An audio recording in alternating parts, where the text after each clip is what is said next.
Vols are back. Yeah, they had us the first half, I'm not gonna lie. Oh, could be Wayne! I think I got my swagger back. Oh! I love it, baby! Them orange britches! Something about them orange britches! Tennessee wins! Out by Tennessee, Jawan Jennings. Jennings makes the catch. We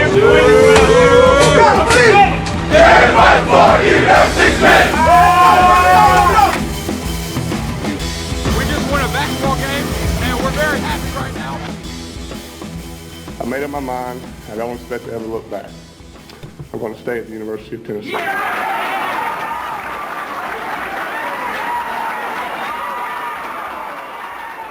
Reddit Dit to Do, and welcome into More Important Issues. It is Sunday, February 14th. Yeah, it's Valentine's Day. Did you light a candle? I tried to go to Virginia, because Virginia's for lovers. I didn't quite make it. I'm in Johnson City, but close. But close. Is Virginia for lovers? Is that a thing? Yeah, I think that's like their state motto. They're saying. I don't know about motto. Motto doesn't seem right. That's on shirts and coffee mugs and bags and things like that. So it might as well be their state motto. Okay. Yeah, Virginia is for lovers. I can't believe you You learn something new every day. You do. I did not. You said light a candle for all of our listeners. Sounds kind of like they're dead, like a vigil. But yeah, I mean, we can. Yeah, maybe. Yeah. I meant like a romantic. Yeah. I know what you mean now. I'm with you. I wasn't sure where we were at, but it is Valentine's Day. Hope you guys have had a great holiday, or if you're single, I also hope you had a great holiday. But if you're not celebrating the holiday, I hope it doesn't matter, and you can listen to us for an hour and a half, an hour, 2 hours, 3 hours, however long Landon wants to go. Yeah, let's see how long you can last. I'm pretty sure your girlfriend would kill me if I did that. As will my wife. She just wants to see how long I can last, so we'll see. Nice. Too early? Do we get into it too quick? Yeah, I mean you went right for it. We never want to be in this too quick. All right, we are excited though for another episode. I feel like it's been forever. I don't know if that much, like nothing's happened. Like not a lot's happened, I should say. I mean, Tennessee obviously played on Saturday. I would say the third most important hire on the staff happened this week, so that's good. Nope, number one. You think number one, more important than the head coach and defensive coordinator? Number two. You think more important than the defensive coordinator? Or more important than the head coach? Okay, Yep. Well, we'll get into that. We'll talk about Rodney Garner. I always want to call him Gardner to the Hill. We'll get into that. We'll talk about some of the other staff It's hires. the D in Rodney. For sure. So it's not Ronnie. Ronnie Gardner. No. Rodney Garner. Yeah, throw me for a loop. Josh Heupel is starting to fill out his staff. He did get an important piece of that defensive staff in there without a defensive coordinator, which I think is a big deal. He also has Landon can fix me on this one. I believe he has completed his offensive staff, correct?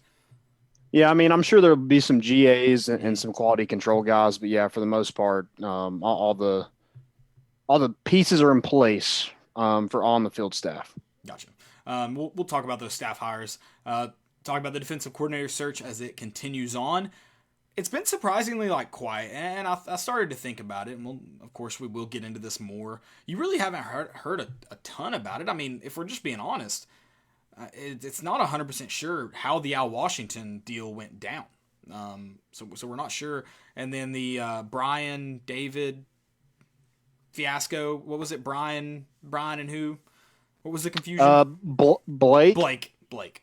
That's it. Yeah. Blake. Yeah, who knows what happened with that. So that fiasco isn't honestly very well known right now. So overall, a pretty quiet, a long but pretty quiet search. Hopefully it's better than the latest quiet offensive coordinator search that Tennessee went through at the end of 2018. We'll recap the LSU basketball game. Just, you don't ever want to lose like that. That was not pretty. It was not fun to watch. I actually turned it off with about 2.5 minutes left. So, sorry if you all hung on longer. I couldn't. I was done. Yeah. I at least tuned out around that point. Yeah. If you didn't turn it off, you were very, very close. I turned it off. Honestly, I tried to reverse jinx it. I tried to turn it off.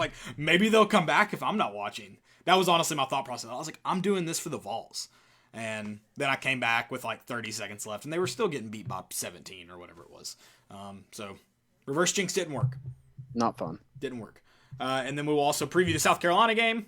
Bald Frank Martin coming to town. Or is it home? I just said that. Now I don't know. Bald Frank Martin. You know he doesn't have hair anymore, right? It is at home, yes. Okay. Yeah, so Bald Frank Martin. I was right.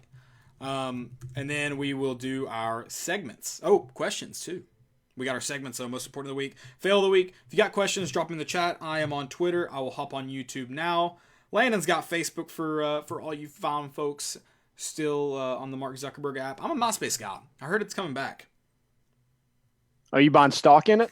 Yeah, for sure. Is it on Robinhood? It might be. I'm not willing to say it's not. Yeah. Like Caleb said, drop your questions in the chat. Also, go check out our sponsors, Tennessee Tap House, Hound Dogs, and Blue Water Climate Control. Also, go check out our network, Volunteer Roadshow. They do a great job of letting us kind of use this platform to talk about stuff that's kind of depressing at times. Toxic relationship. Yeah, absolutely. Yeah, happy Valentine's Day. Let's get into it. Staff. Okay, so Landon says second most important. I'll say third, and I'll lead off with why I think third, and you can get into why you think second. I think that obviously the head coaching hire, that's your most important hire. I mean, that goes without being said. I think because of the head coach you got in an offensive-minded guy who's going to be calling plays, who seems to have a pretty good offense. I mean, time will tell. We're waiting and seeing. But seems to have a pretty good offense, ready to be in place here. So I think that makes defensive coordinator, the guy who leads your defensive staff, I think that makes it the second most important hire on the staff, which hadn't been in place yet, and that is unfortunate. I thought getting Rodney Garner would kind of rely on who you got as your defensive, and I don't even think defensive line is that third most important piece. I don't. I think it's that Rodney Garner is obviously a good defensive line coach also, but an elite recruiter. And I think that's why it's the third most important hire on the staff. I think you went and got a guy that maybe kind of shores up some questions about how Josh Heupel can recruit, how his staff's going to recruit. I think that helps out a lot. I think you got a really, really good football coach, but I think you also got a really, really great recruiter. And that's not just my thoughts. His track record proves that. Yeah, absolutely. Guy with 30 years experience in the SEC. And I say number two because I don't know who your DC is going to be. So yeah, it's important because you need one. You have to have one. Mm-hmm. But in terms of who it's going to be, I don't think that's as important as having Rodney Gardner on the staff because like you said, you need an elite recruiter. And I just don't think there's an elite recruiter out there that Tennessee's kind of looked at as a defensive coordinator besides maybe Al Washington, but there are still question marks with that as well. And who you're going to bring in. So I'm going to go Rodney Gardner number two because he can recruit and he has a ton of SEC experience. He developed guys. He gets them into the NFL. Tennessee really hasn't had a stud on the defensive line since Derek Barnett. Mm-hmm. And so I think he's going to be huge in, developing some of these guys. Not saying they're going to be Derek Barnett, but we haven't really had any kind of development at that defensive line in years. So hopefully he's able to kind of turn that ship around. Like I said, he's been at three places in the SEC for 30 years, and it's been Tennessee back in 97. It's been Georgia. It's been at Auburn, and he's back at Tennessee again. So just a ton of ties in the state of Alabama, a ton of ties in the state of Georgia. Some recruits, Derek Brown, who's with the Carolina Panthers, was number 5 overall pick. Montravius Adams, Carl Lawson, Alec Ogletree. And it's not just defensive guys. He's recruited. He's been in the recruitment of Bo Nix at Auburn, Tank Bigsby, who was one of the best running backs in the SEC last season. So just a ton of guys that he's recruited, developed, and he did a nice job while he was at Tennessee, getting guys like Jamal Lewis, Deion Grant, Fred Weary, Cozy Coleman. Those are legends at Tennessee. Right. And he had a hand in bringing those guys in. So I'm really excited for this hire. I mean, it got me pumped because we talked about as soon as Kevin Steele was kind of linked to Tennessee, you're just like, all right, Rodney Garner, Rodney Garner, Rodney Garner, and it never really happened. And then when it finally happened, you're like, okay, I can get down with this because your staff was basically UCF on the offense side of the ball, and then your defense was just like, who knows? But you're able to get a guy, and it's backwards because everything Tennessee does is backwards. Right. You get a defensive line coach without a defensive coordinator. So where do we go from defensive coordinator? I have no clue. Yeah, I think that's kind of the defensive coordinator still, I think, is still a big toss-up. I will say this, and I'm not saying that's a defensive coordinator, but I would think getting and hiring Rodney Garner before the defensive coordinator, I've got to think there's a possibility that Kevin Steele is on the staff, whether that be as the defensive coordinator, an analyst, but I've got to think he's going to be tied to Tennessee in some way. You owe him money. Surely you don't just cut him loose. You at least make him say no. So I think there's a chance you do see Kevin Steele on the staff. But yeah, I don't think the Rodney Garner hire can be under. I mean, it's probably the most home run hire that's happened this offseason at Tennessee, right? I mean, this is the one that everybody wanted. For obvious reasons. What position coach in the last 5 years have we been this excited about? With the track record that he has, I mean, I don't know of one. There's definitely been. Yeah. Position coach. I mean, right. Maybe OC, maybe Jim Chaney was kind of up there, but Jim Chaney. I'd say there's some quite a bit of excitement for Ansley, but he was also the co-defensive coordinator, so that was a little bit different. You said position coach. That's why I kind of hesitated with Ansley. I think getting a seasoned veteran in here, guy like that, I think that's going to be huge. Hopefully, and it took this long, so I hope there's some, they're on the same page. Heupel and Rodney Garner. Chris just asked, do you think Steele would say yes to be in DC? I've got to think this late. So I just said I think there's a chance Steele could be on staff. I do believe that, but I don't think he'll be defensive coordinator now. I think it's too late for that. You already kind of talked to him and you've been turned down by multiple people. I just don't know. It looks pretty bad if you go back to Kevin Steele, which, right. I said from the get-go that Kevin Steele is probably your best option, and I still believe that to a certain extent. But it's the likeliness. Now looks bad if you go back to him now. Yeah, I think it's just the likeliness. Does Kevin Steele say yes now? I mean, he may want it, but I mean, a lot of people have made it seem like Josh Heupel doesn't necessarily want. And this, when I say a lot of people, I mean guys that are in the know around Tennessee. Make it seem like it was not Heupel that didn't want Steele. It was kind of Kevin Steele didn't want to be a part of a team that ran offenses the way Heupel runs his offense.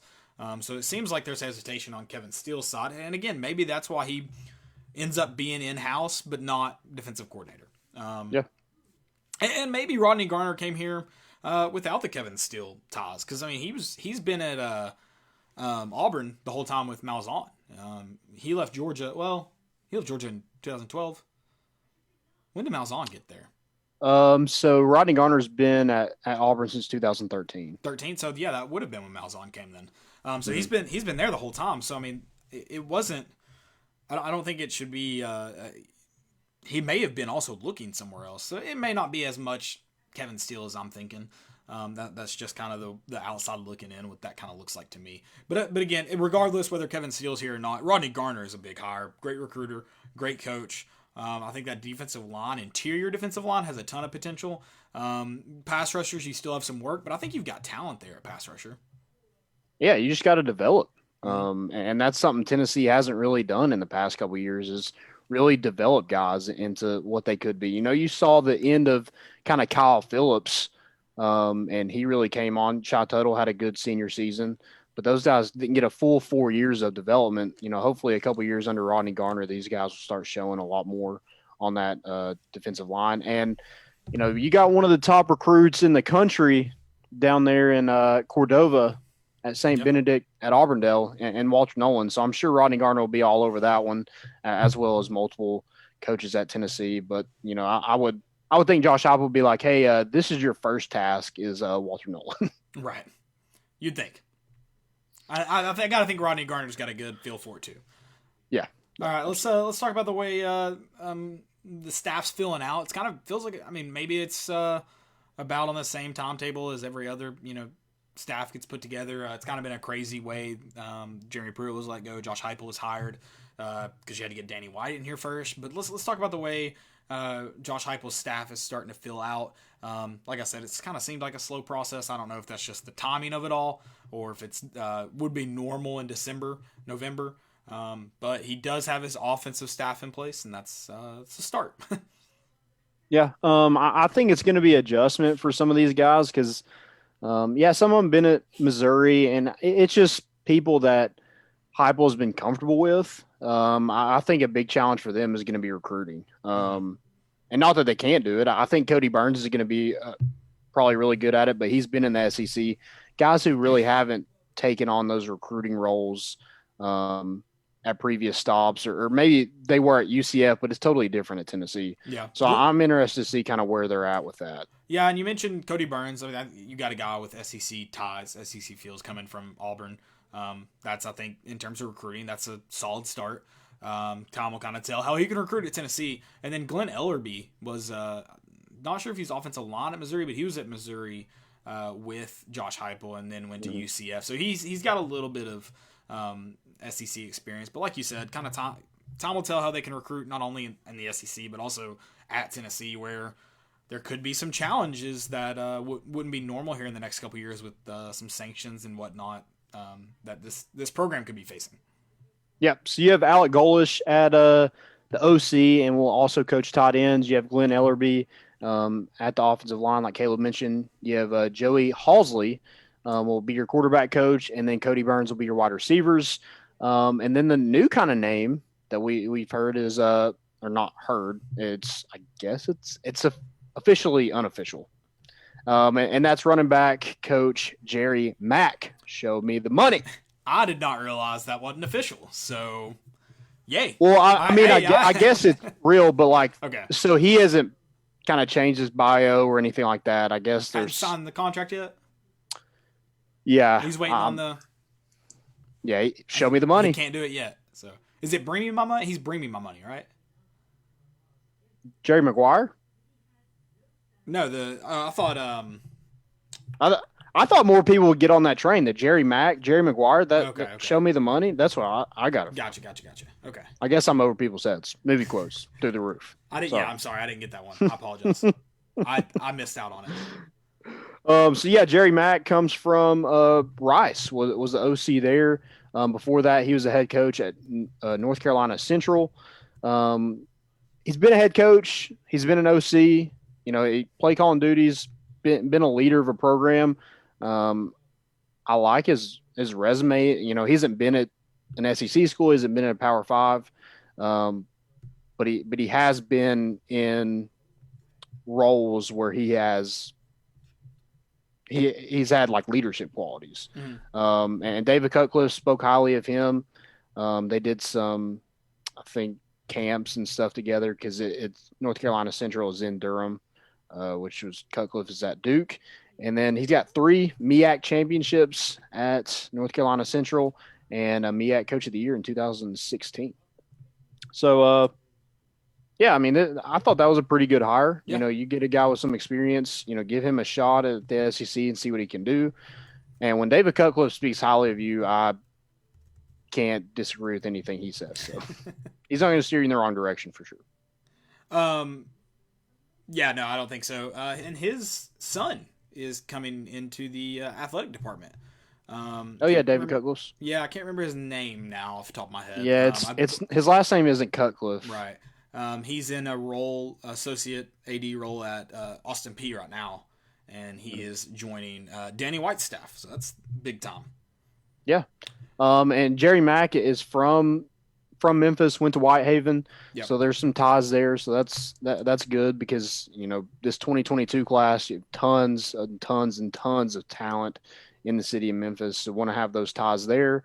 Also, he's going to have a lot of talent in that running back room to work with. Mm-hmm. Guys like Jalen Wright coming in, guys like maybe not Cody Brown, Tyon Evans, guys like Jabari Small. I don't know if D. Beckwith is going to be there or not with this new staff, but he could potentially have a guy like that. I think he's got some weapons to work with in that room. A lot of young talents, the guys that he's going to be able to develop over time. And I like this hour.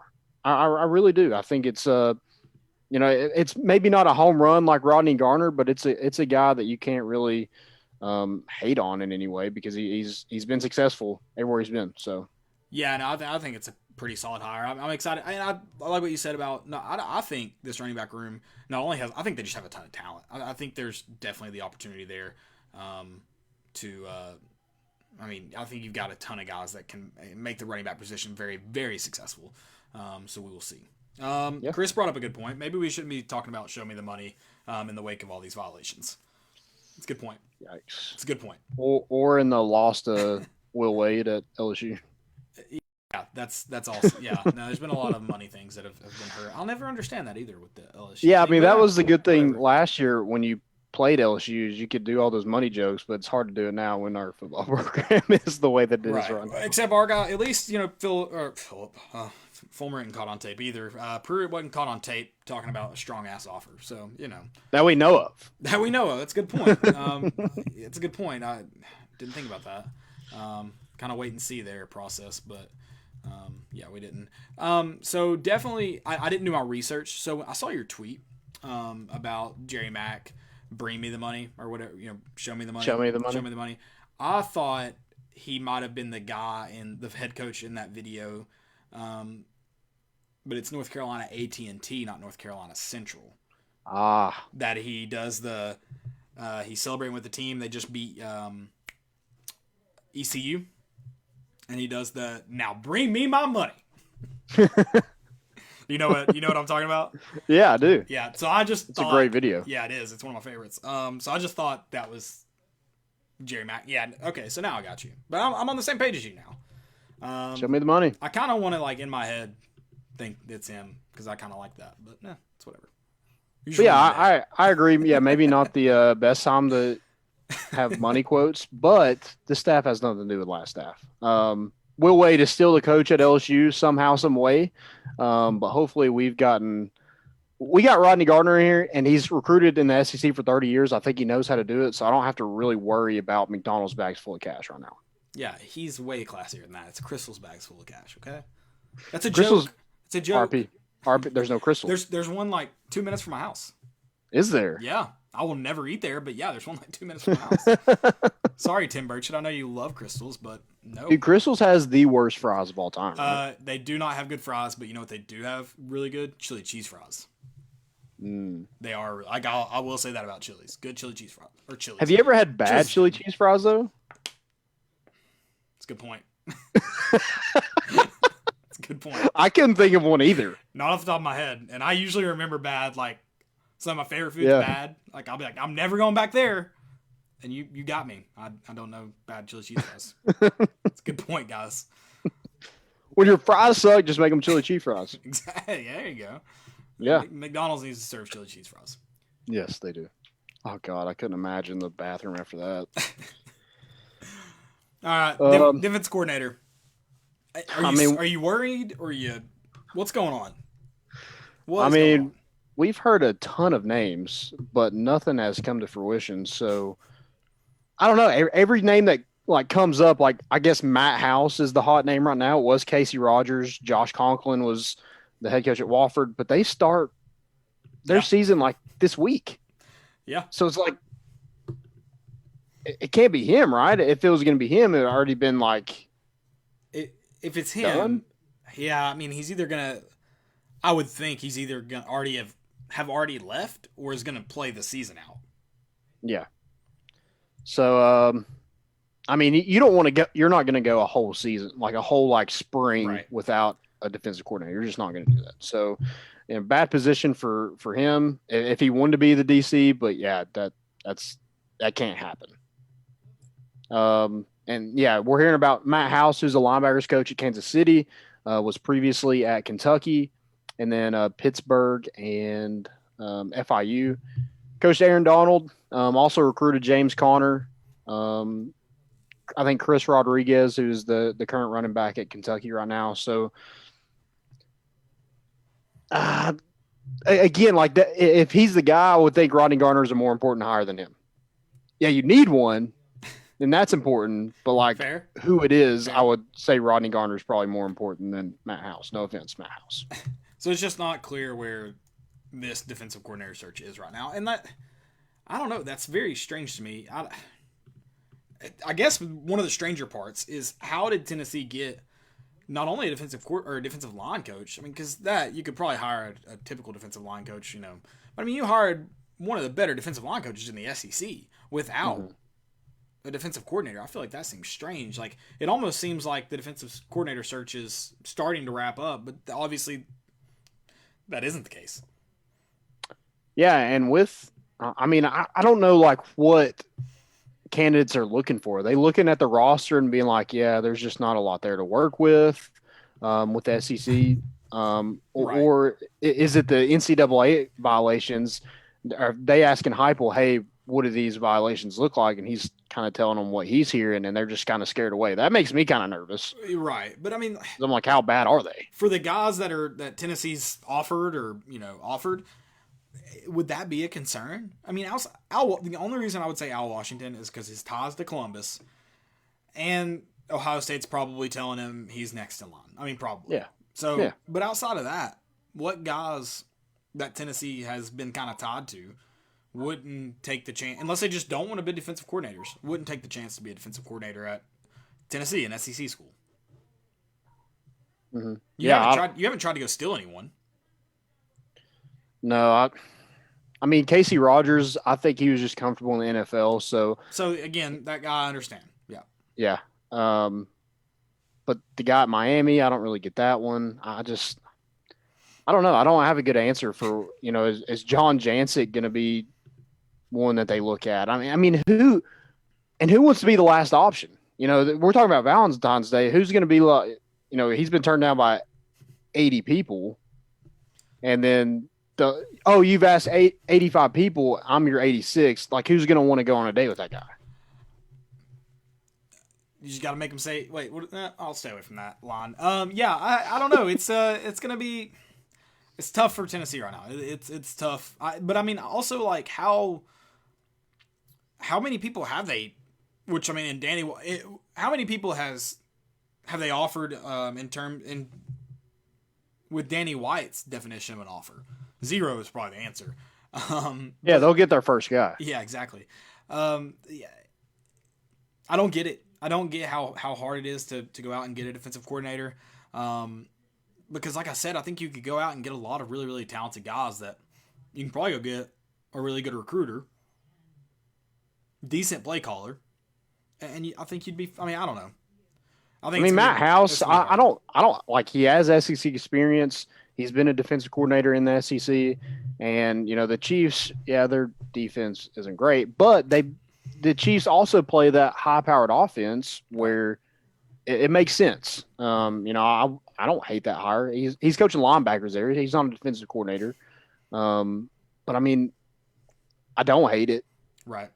But again, it's not. I don't feel like anybody that they've reached out to has been just a home run guy. No, definitely not a home run guy. I mean, the only guy that I've been like, really, that guy is probably Miami's defensive coordinator. Yeah, Blake or Brian. A lot. Blake, Brian, Ben, Bob, another B name. Bob, Bill. Yeah.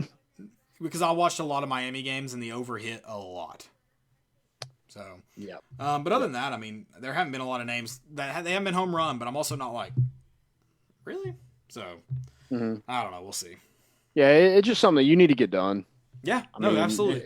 It should, like you said, it shouldn't take this long to hire a defensive coordinator. When you've hired an AD and a head coach in a week, it shouldn't be that hot. That right. Because Tennessee's got money, so money talks a little bit. Right. I mean, it doesn't look like it right now. So how much are you offering? Is everybody wanting that 1.5 that Al Washington was apparently offered? Because I mean, if you're paying that to Brian or Bill or Bob at Miami, then everybody's gonna be like, "What the heck? Why?" Sorry, muted. Yeah. Somebody's got to say yes. Eventually, someone has to say yes. So eventually they're going to get down to one of us. It's going to be one of us two. I got bad news. I'm not a good offense coordinator in my NCAA Madden days, but I'm not a good defensive coordinator. We blitz all night. So you could be one of the greatest things in life. You could be a fired SEC coach. I would love nothing more than to be a fired SEC coach. I'll tell you that. Exactly. Yeah, it's great. Nothing more. Mm-hmm. That's actually my dream. Some kid was like, "What do you want to be when you grow up?" The other day, I was like, first off, I'm grown up, kid. Okay. Second off, I want to be a fired SEC coach. You're like, what does that mean? Yeah. You'll find out one day. You're basically retired, but you get paid a lot more money. You get paid a lot of money. It's nice, and you probably get some sweet TV deal too. Yeah, it's nice. Real nice. We'll see. All right. You want to get into the ugly? Oh God. Not wearing the victory cap. Sad day. I don't like to be one of those people like that. It's like I felt bad about this game, but I mean, Tennessee's just not played good against LSU ever. I shouldn't say ever. Like recent years, when Tennessee's actually been competitive in the SEC, they've not. Will Wade's had their number. Right, and I think Jimmy Dykes is the one that mentioned it yesterday. He was like, LSU and Will Wade are having nightmares about Vescovi. I was like, they beat us by like 20 on our home court last year. They don't give an F how many points Vescovi Yeah, he had to shoot 10 threes to score 30. Yeah, they don't give an F about him. It was, I mean, I just feel like Tennessee had no answer for how aggressive their guards were, specifically Javonte Smart. Yeah, and I think a lot of that comes from, Fulkerson wasn't starting, and he hasn't really given us much this year, so they weren't concerned with him. And with Pons not playing the previous game, he only played 11 minutes against them yesterday. That was their game plan, to go to the rim. They're like, we're gonna penetrate and get to the rim, and if it's not there, they stop us, we'll kick out. That's exactly what they did. That's exactly how they beat Tennessee. But they were not fazed at all by anybody going to the rim. No. No. And it sucks because we're so inconsistent. Because every game that we win, you're like, okay, is this the time we turn the corner? Is this the time we turn the corner? And then the next game, it's just like a pitfall of terrible basketball. Right. And that was kind of like the thing after the Kentucky game last Saturday is you were like, all right, and Tennessee's played good on the weekends too. I think that's another thing to mention. It's the weekday games they've struggled. And so they turn that, they beat Kentucky and you're like, okay, now you play a middle of the road Georgia team. Not a terrible, not a great Georgia team. Get a chance to, like you said, kind of turn that corner. Seems like Tennessee did. Seems like they did.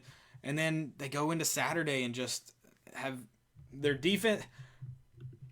For how good Tennessee's defense is, they could not find anybody that could go one up on Javonte Smart. But I mean, also even on guys like Watford, I mean, they struggled. Mm-hmm. It was an ugly affair on the defensive end. And then they tried a couple different things, but they just could not get it done. LSU scored a lot. And then how much does Pons being injured have to do with that? Does he help protect that rim from those guys that are really aggressive going to the basket, or is that what Tennessee's going to struggle against? I think that's. I mean, I do think they struggle staying in front of more athletic guards. Because they basically have, if Josiah's playing the 4, he's probably not guarding them. So it's either Vescovi, Victor Bailey Jr. or Jaden or Keon. So, 2 out of the 4 are decent defenders. The other 2 aren't really great at all. Mm-hmm. So I think it does help when Pons at least it makes them think twice about going to the rim and getting it freaking demolished against the backboard. But when he's out of the game, I mean, there's no threat at the rim at all. Not a consistent one. I mean, Keon can go up and block shots. He can, yeah. But not a consistent shot blocker. Not that Yves Pons is a huge body, but I mean because he's only 6'5", 6'6". Mm-hmm. So he's not just enormously threatening. But yeah, I mean he can go up and block anything. And then Fulkerson not playing good.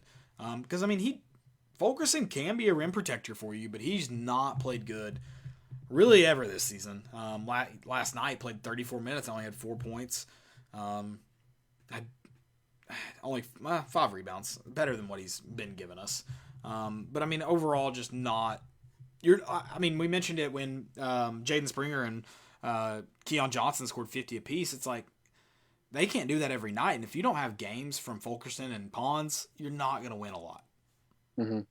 Yeah, I just don't think Tennessee has the depth that we all thought they're going to have going into this season, and maybe more into conference play. It's really showed that you're not getting anything from Fulkerson, nothing from Victor Bailey Jr. He's been pretty much non-existent since conference play started. EJ Nasicki isn't really giving you anything, and then when Pons is out, I mean, you basically have zero post presence whatsoever. Yeah, and Fulkerson's been not great, unfortunately. Victor Bailey Jr. will give you very, very short spurts of it, but that's it. He's not going to produce for long amounts of time consistently. And I mean, even like Vescovi didn't play. I mean, he had 3 threes and had 13 points. He didn't play fantastic, and then defensively just got worked yesterday, and it killed Tennessee. Yeah, I mean, that was a really poor defensive performance from them. And I think a lot of that is they don't have any kind of post presence. Mm-hmm. And then some of their guards are liabilities on defense, like Victor Bailey Jr. and Santiago Vescovi. And they just got to the rim with ease. It was easy for them. And that's why they kept going to it, because, they had Cam Thomas at the 3-point line. And if it wasn't there, they're just going to throw it out to him, and he was going to shoot, or he was going to drive in and get to the free throw line, and he's basically automatic from the free throw line. So just not a great performance. I still think this team is so inconsistent. I think that's what you're going to get when you're relying so heavily on 2 freshmen. Keon didn't have a great game yesterday. He had 5 turnovers. He was 4 for 14 from the field. Jaden had a really good game, but you're going to need a really good game from both of those guys if you're relying on them so heavily on the offensive end.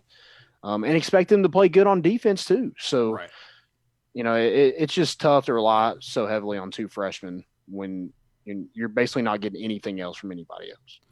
Yeah, I mean, about the only other help you're getting is Josiah Jordan James, but I mean, he's not gonna load up the scoring column. That's not where he really impacts the game from. Yeah, sure, he can go and get you points, but he's gonna get rebounds, steals, blocks, assists. He's not going to score a ton of points. And that's probably been your most consistent player all year, is Josiah Jordan James, but he can't score a ton for you. And that's, you need more. I mean, bottom line, you need more from Fulkerson. The freshmen, I think you've seen kind of what they can do. You need more from Fulkerson to kind of see this team take the next step. Yeah, I mean, I think Tennessee has a talent to go in and make an Elite Eight, but they also are so inconsistent that you could see them losing the first round. I mean, that's the reality of the season, which is very depressing for Tennessee fans. But like, you get the Kansas game, you blow them out. You're like, oh, we turned the corner, and then the next game they just lay an egg. Yep. So, and you've had the Florida game was probably the most depressing to watch because they're basically out their 3 best players, and we couldn't do anything. We get blown out at Florida. So, I don't know. I mean, I have issues with some of a lot of people blame Rick Barnes, and I don't necessarily disagree. I have questions with some of his lineups. Like, I don't think he should ever sit Keon Johnson and Jaden Springer at the same time, because it's a tough stretch. You give yourself nothing on offense if you do that. Right. I thought in terms of Rick, I think sometimes he waits too long, or maybe is a little impatient with lineups or guys that are in.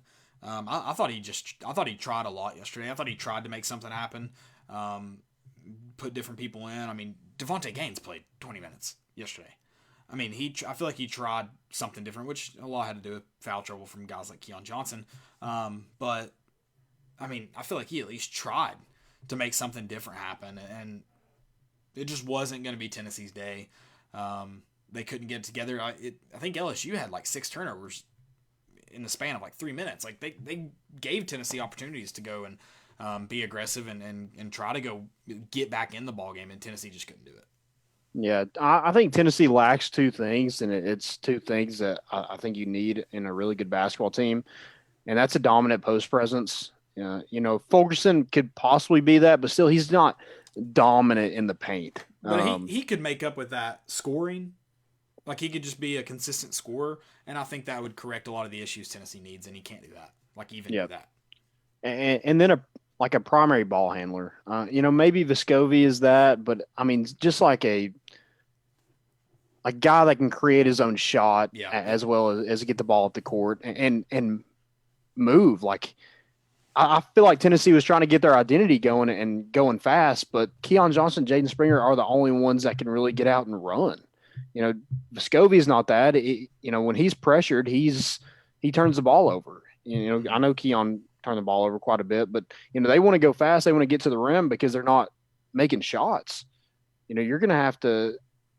Josiah Jordan James doesn't do that either. He's just very slow and methodical, and there's nothing wrong with that. I feel like you need that sometimes too. But if Tennessee really wants to be good, they're going to have to find some sort of identity of how they want to play. Are they going to play with tempo, or are they just going to do half court? I don't know what the answer is. I feel like if you're going to rely so heavily on Keon and Jaden, that it has to be get the ball up the court and try to get easy baskets at the rim, get out in transition. Yesterday, you really didn't do that. Maybe a lot of that was due to LSU, but, no one moves on offense. No, you're about to say I don't know what the answer is in terms of half court or, running. I think Tennessee's got to play fast. I don't think they have the guys to do a half court offense. And then talking about primary ball handler, I think it's got to be Jaden Springer or Keon Johnson. Those are about the only guys that can create their own shots. Like you mentioned, can get to the rim effectively. Outside of them, there's really not much other guys that can do it. So I think it needs to be one of them. That's the primary ball handler. I mean, no one moves. So when we got penetration, they had those kind of three guys come and trap one guy. No one moved. Right.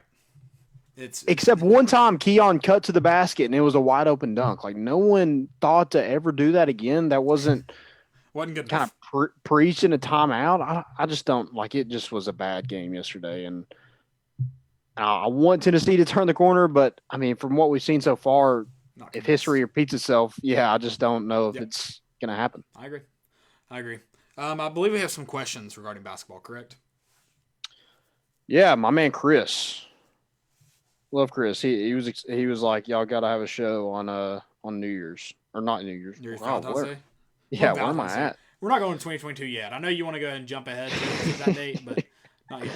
I'm ready. So he asked, looking at the basketball team, is very Jekyll and Hyde. Is the team closer to the so-so team last year or the number one team a few years ago? Also, who is more to blame for the 5 losses, the players or the coaches? I guess we can start with the blame because Wes Rucker wants Rick Barnes to take the blame every night. For PR reasons, I don't really understand that. But what a stupid tweet. Did you see that? You know what I'm talking about? Yeah. But I don't know. I've got to think talent-wise, this team's closer to 18, 19. But I mean, consistency, they're closer to last year's team. I mean, Jekyll and Hyde for sure. Like, you have no idea what you're going to get every time, every half they step out on the court. It is. I don't know why this team's so bipolar. I don't know if it's just lack of leadership. And one thing, I don't remember who mentioned it. I was listening to an interview with a football coach. It might have been Heupel, kind of talking about what this last offseason was like without workout, working out as a team, being together as a team. And they just talked about how it's really, really hard to develop leaders when you're not together. And I don't know if this team just doesn't have the ability to, there's no one that can develop that leadership right now because I don't know. Surely basketball is not like football. Surely they're together more often. But I mean, I don't know if there's just no one has the time to it's hard for the coaches to drive that leadership with one guy because they're getting them in groups or something. I don't know. But there just doesn't seem to be a leader that when things aren't going right, they get them going. They don't have a Grant Williams or an Admiral Schofield or a Jordan Bone, guys who will pick up the team when things start kind of going south. And until they do that, I would say they're closer to last year's team than they are the 18-19 team that stayed at number 1 for 4 weeks. Yeah, I think it's got to be the 500 team. Or I mean, like the team that they finished below 500 or right at 500. Can't remember. It was gross, whatever it was. But I feel like this team is a lot like this 500 team, especially over the last couple of weeks, where you could see them go into Rupp Arena and knock off Kentucky. And the next game they'd lose to an Ole Miss or a Texas A&M or something like that. I mean, just like a terrible performance, not in and out, but like heckling. God, I can't even say it. It's like a box of chocolates. You never know what you're going to get. So I don't know. I just want them to be better. But it is like the 500 team, but you get more offensive production from Jaden Springer. They finished difference. They finished 17-14, so just above 500. Yeah, I mean it's kind of like last year's team, but you have a little bit of more. You have more talent, so you should be, and not just more talent. I mean, you have like legit 5-star NBA talent on your roster. Mm-hmm. So yeah, Tennessee's got to find. They've got to find a guy that's just willing, like when the game is not going your way, to pick up not just get. I don't think just get the ball and go. It's like pick up the whole team. Things that like Grant Williams and Admiral Schofield were able to do. They've got to find a leader that'll do that. I don't know who it is, honestly. The way everyone else is playing, I got to think it's one of the freshmen.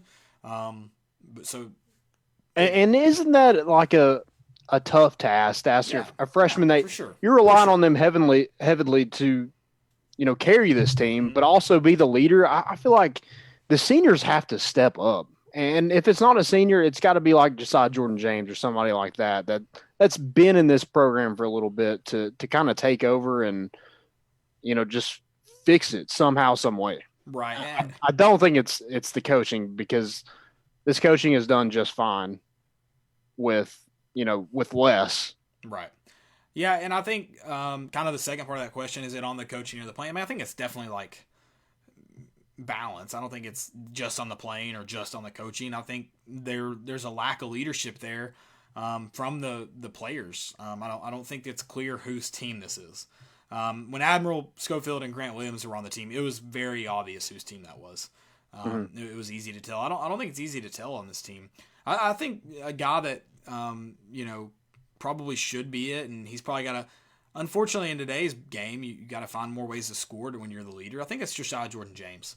I understand he's not going to score at just as many points as he possibly can, but times when the game's not going right, when Tennessee can't find the rim, he's got to go to the rim and get. He's got to do his best to put the ball in the bucket. You're asking for hopefully 6 points a game when Tennessee kind of draws up. You're not asking him to score at abundance.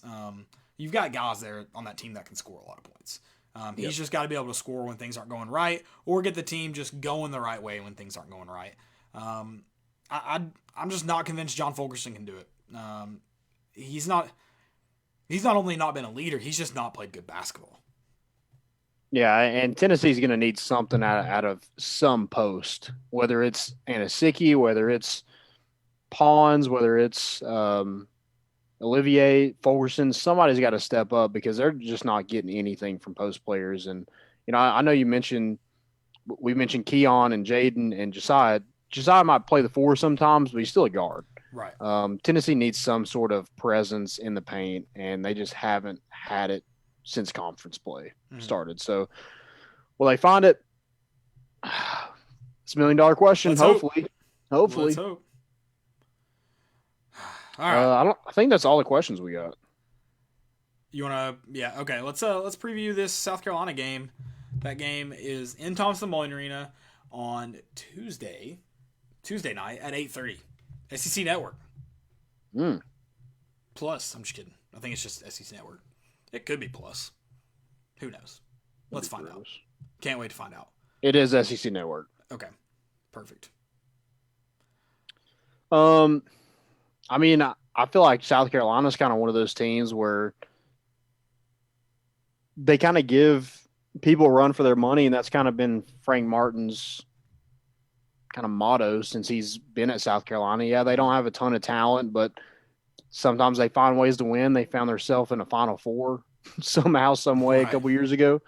But they beat Florida 72-66. They lost 3 straight. Got blown out by Mississippi State, but gave Alabama all they wanted, only lost by 2. And then had a close game against Ole Miss and lost that one 81-74.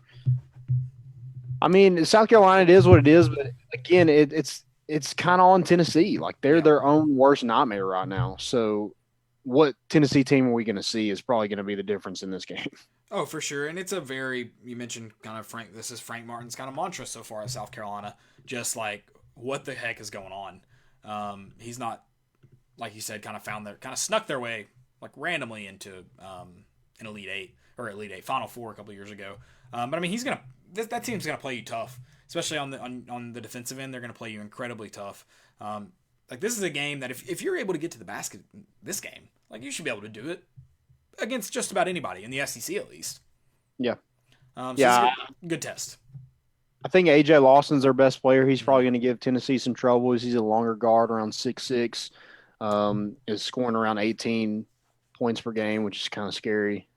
And didn't Tennessee win big last year against them? And did he just have a lot of points and it was a close game? He had a lot of points against Tennessee last year. Yeah. He's been one of their better players since he's been at South Carolina.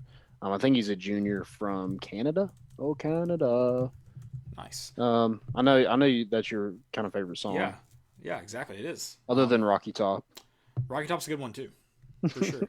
I think Tennessee played them close both times. The one in Thompson last year was like a foul call ended the game, because refs gotta love that. We're there to watch them. I don't even know why. TV Teddy? I'm sure. Or was it Pat Adams? Grizzly Adams did have a beard. I'm sure. It was one of them. I don't even know why they even play the game. I'm there to hear the whistles, see the calls. I don't even know why they play it. I think it ended on a foul call in Thompson, and then I think they did like their blackout game when we went to Columbia, and I think AJ Lawson had a lot of points, so he's definitely probably give Tennessee a good run for their money. I was gonna mention something else about. What did Pat Adams yell at Rick Barnes about yesterday? He had to make the game about him. It just turns around and it didn't even look like Rick Barnes was yelling at the refs, and if he was yelling at the refs, he wasn't yelling at Pat Adams. Yeah, I don't know. Whatever, Pat. I don't understand, like, when he's trying to talk to somebody, he like puts his mask up but then when like he's like blowing his whistle, it's like down, like it doesn't make a lot of sense to me. He's like just the whole spraying mask. that spit everywhere. I'm just like, it doesn't make. Just yell. Who cares?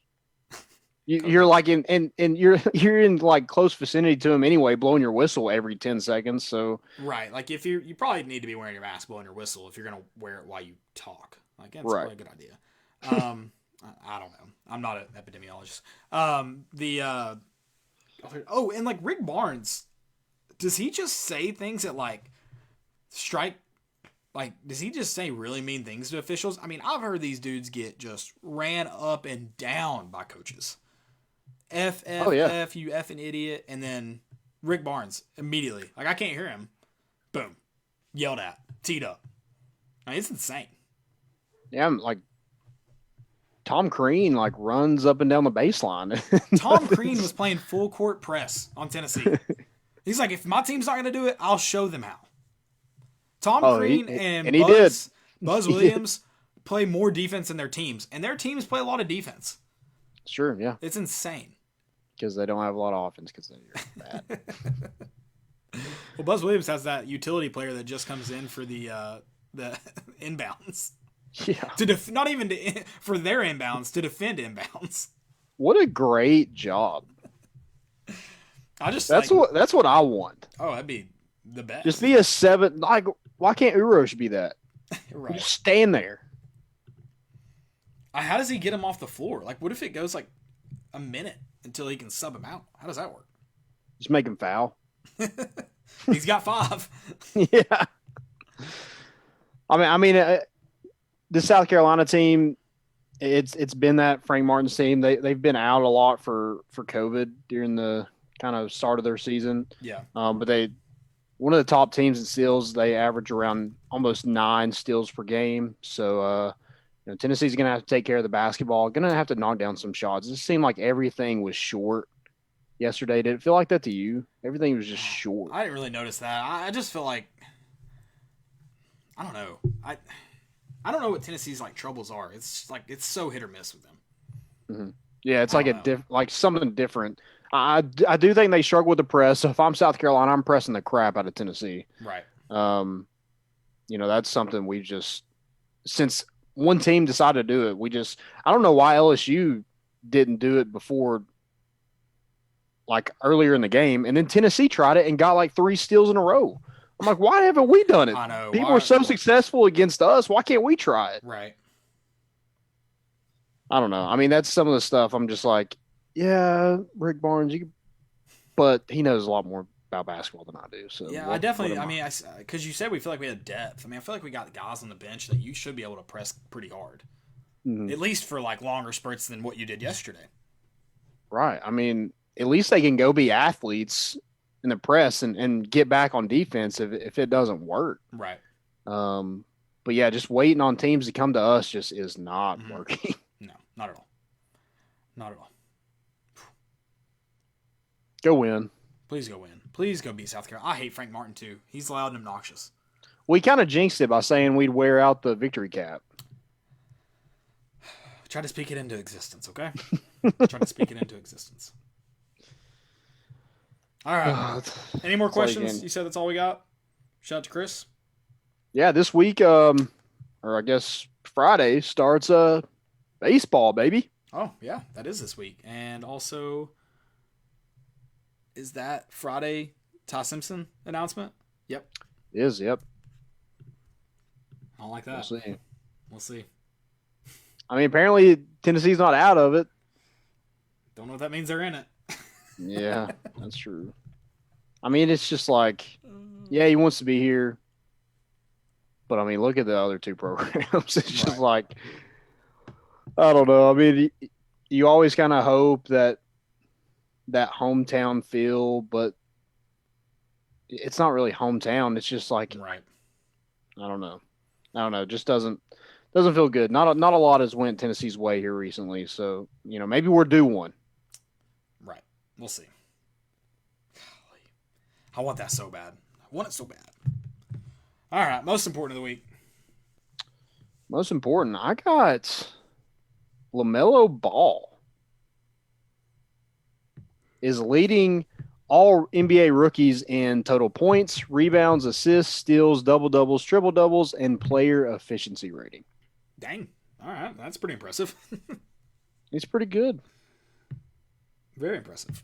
Very impressive. I'm sure his dad's taking all the credit, but yeah, he's pretty good. Oh, Big Baller Brand. I mean, he wouldn't have done this without Big Baller Brand. Correct. So how much do you think it was the Lithuania? Is that where they've been playing? Lithuania? Yeah, somewhere.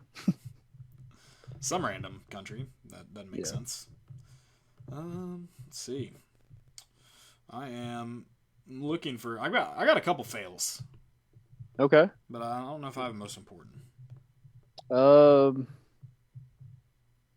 I mean, I don't think we've gotten to talk about it on this show. Keon Johnson's dunk against Georgia. Holy shit. I mean, that man. Wouldn't you hate to be that guy's parents? There has been a murder and you are a suspect. I mean, God. Yeah, I'd quit the game of basketball. I do love the kind of debate it sparked, whether that was the best Tennessee dunk of all time. It made me realize Tennessee's had a lot of phenomenal dunks lately. Love a great dunk. I mean, just all time, but lately, too. Oh, yeah. I think one that I was probably most hyped for was probably the Admiral against Mississippi State in the SEC tournament. That was probably... So I didn't even get to watch it live. I didn't see it till the next day. I heard on the radio, and Burt Bertelkamp, he got me hyped. I was like, oh my God. That was a man. I mean, that was a man dunk. I think that was what they said in the broadcast. A man dunk? That was a man dunk. Like, all man. Okay. I've got for fail, unless you, any more most important? I guess this could kind of be both, but Duke, North Carolina, Kentucky, Kansas, and UCLA, both unranked for the first time since 1961. Love to see it. Wow. And UNC lost a tough battle with COVID.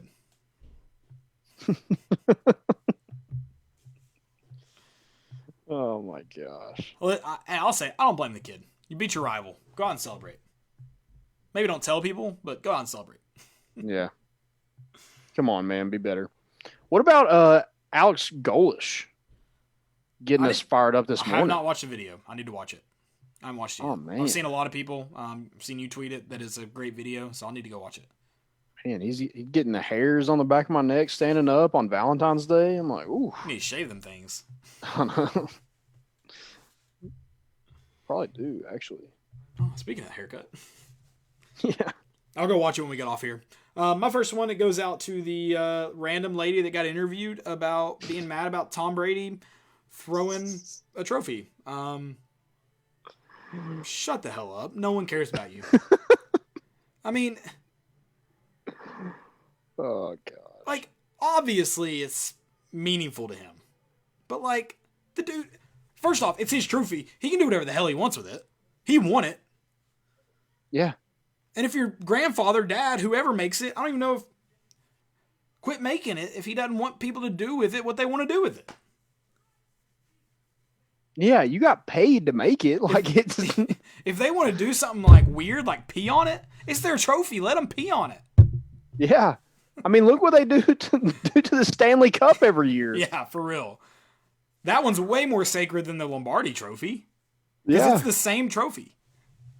What about the one, I don't remember who it was, but they broke the trophy, like the bowl game that they broke the trophy in. The Mayo Bowl. The Duke Mayo Bowl, yeah. Yeah. Yeah, that I mean, one, what about that one's probably more sacred than the Lombardi trophy, too. I think Duke Mayo would agree with us. Yeah, they caught it.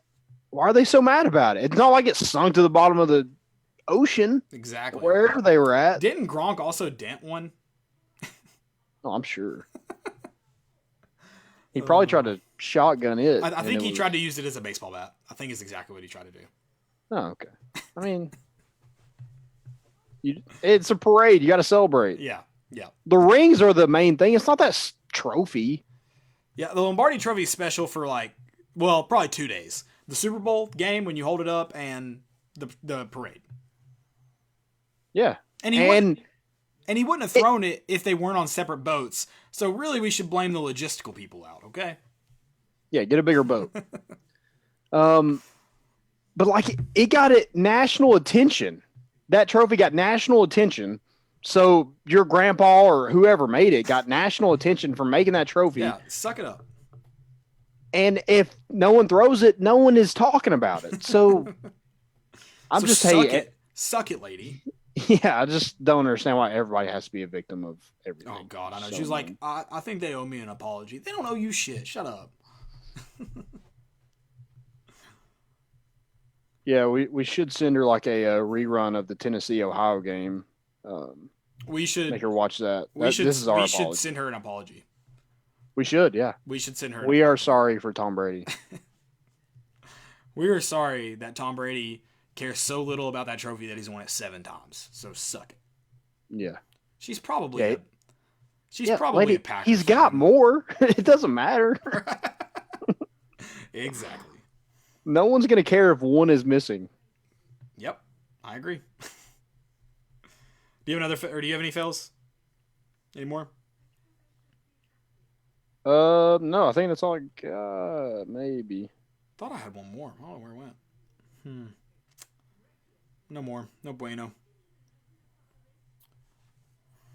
I don't. Oh, sorry. Go ahead. No. That's a stupidity. Dang it. I got a stupidity I gotta say for Wednesday. Yeah, I think that's all I got. I got a question. I don't follow Clay Travis. I don't think you do either. But I've noticed like people liking and retweeting it. He's been tweeting about like all these older movies. Like he tweeted today. He said, watch the Matrix with my 7th grader tonight. Still holds up over 20 years later. So good. He loved it. He's tweeted that every single time he's watched a movie. He's like, watch Star Wars. Still holds up. Great movie. Like, has he ever watched a movie and been like, not as good as I remember? I don't know. Just seems random to like. I feel like you're watching movies that that are good.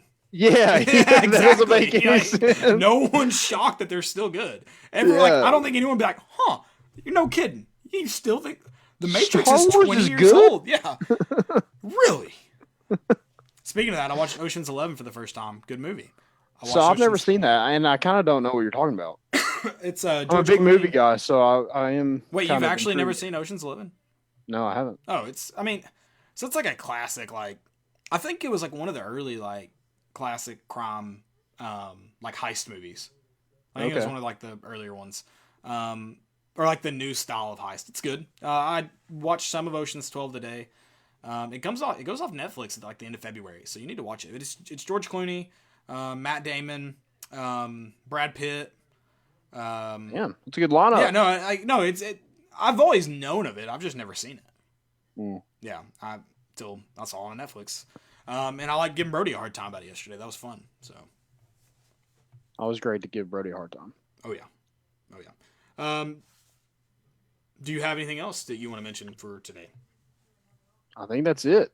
Guys, happy Valentine's Day. Happy Valentine's Day. Sorry I didn't have any candles lit. I tried to make it romantic, but... Yeah, I was going to, but it's a fire hazard, so... Wife wouldn't let him do it. Yeah, I have a scented candle that plugs into the wall, if that helps. That does count. You should have told us. Wow, okay. I do have that going on, yeah. Nice, okay.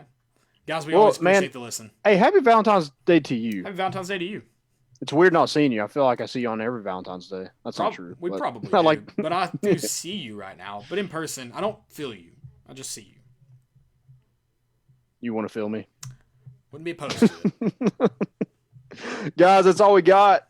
We're bringing the boat in, and we out.